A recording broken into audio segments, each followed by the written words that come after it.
پہلے تو میں ایک بات بتا دوں کہ دنیا میں سے جب اسلام ختم ہو رہا ہوگا نا آزاد جی، جی تو جو فرقہ یا گروہ یا گروپ اس کو بچانے کے لیے آئے گا نا، وہ یہ مرزئی گروپ ہے. یہ اسلام کے اندر موسٹ انٹیلیجنٹ اینڈ ریزنیبل لوگ ہیں.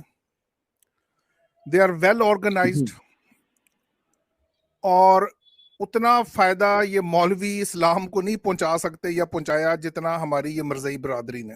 پاکستان کے جو Nobel prize winner doctor Abdus Salam وہ مرزئی تھے، میں کی بڑی رسپیکٹ کرتا ہوں.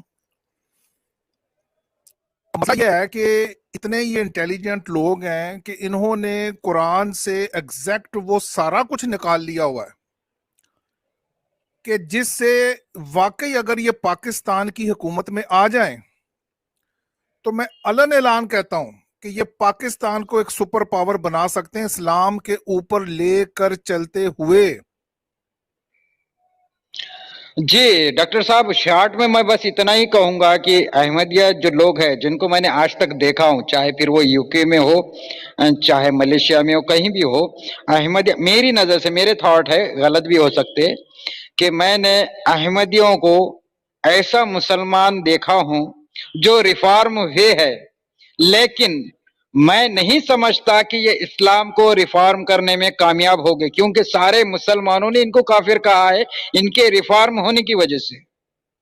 اب یہ تو ریفارم ہو گئے، اپنی سوسائٹی کو بھی بہت اچھے سے انہوں نے ڈیولپ کیا ہے، لیکن میں میرے تھاٹس کہہ رہا ہوں کہ میں نہیں سمجھتا کہ یہ اسلام کو ریفارم کرنے میں کامیاب ہو جائیں گے، کیونکہ ان کے جو دعوے ہیں وہ دعوے ہی ہے، کیونکہ ہم ہزاروں سال میں وہ ٹیچنگ اسلام کی نہیں ملتی ہے ہمیں جو یہ لوگ بتاتے ہیں. ابھی نادر بھائی نے کہا کہ انہوں نے ویداس پڑھا ہے، گیتا پڑھا ہے، اور بدھا کی بھی ٹیچنگ پڑھی ہے، تو انہوں نے کہا کہ دھرم یہ نہیں سکھاتا. مطلب یہ ساری چیزیں، یہ چیز پڑھنے کے بعد ان کے سمجھ میں آئی ہے.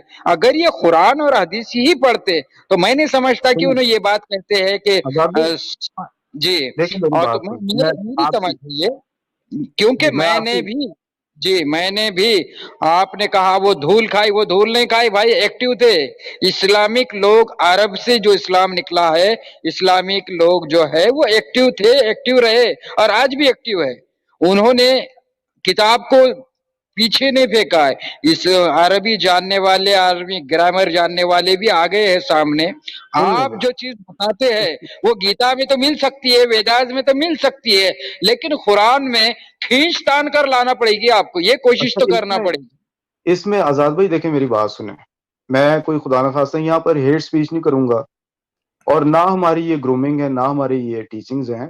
ہندو بھی ہمارے بھائی ہیں، اور اسلام ہمیں ہرگز یہ حکم نہیں دیتا کہ اگر ہمارا کسی مذہب سے اختلاف ہے، کسی قوم سے، فرقے سے اختلاف ہے، تو تقوی سے ہٹ کر ایک دوسری راہ اپناتے ہوئے کوئی بندہ حق سے ہٹ کر بات کرے. آپ یہ جو بات کر رہے ہیں، ابھی جو کمپیئر کر رہے ہیں آپ گیتا کی، وید کی اور قرآن کی، میں خیر ابھی اس موضوع پہ نہیں جاؤں گا. اگر میں چاہوں تو میں بڑا کچھ بول سکتا ہوں. میں صرف ٹو دا پوائنٹ ایک بات کرنا چاہتا ہوں، وہ آپ نے پہلے کی، کہ آپ کو نہیں لگتا کہ یہ لوگ ریفارم کر پائیں گے. دیکھیں انسان کے جو خیالات ہوتے ہیں نا، وہ لازمی نہیں ہے کہ وہ اللہ کے خیالات ہوں. جو آج دنیا میں عیسائیت پھیلی، اگر آپ کو اس کی ہسٹری پتا ہو، یہ لوگ غاروں میں رہے شروع میں، اپنے جو ان کے آغاز کے سال تھے یہ غاروں میں رہے، اور یہ اصحاب کہف کہلاتے تھے. یہ دا پیپل آف کیو، اگر آپ ہسٹری ان کی چیک کریں، اور ان کے جو صحائف تھے، ان کے جو ڈاکٹرنز تھے، وہ غاروں کے اندر سے آج ملتے ہیں، وہ ڈیڈ سی اسکرولز وغیرہ جو ملے ہیں. تو آج دیکھ لیں دنیا کے اوپر غالب ہیں.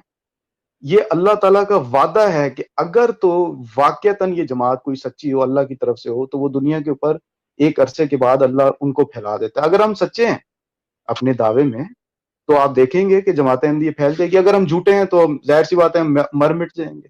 قرآن میں اللہ تعالیٰ فرماتا ہے کہ نادر جی سوری، قرآن میں اللہ تعالیٰ فرماتا ہے، بات پوری کریں.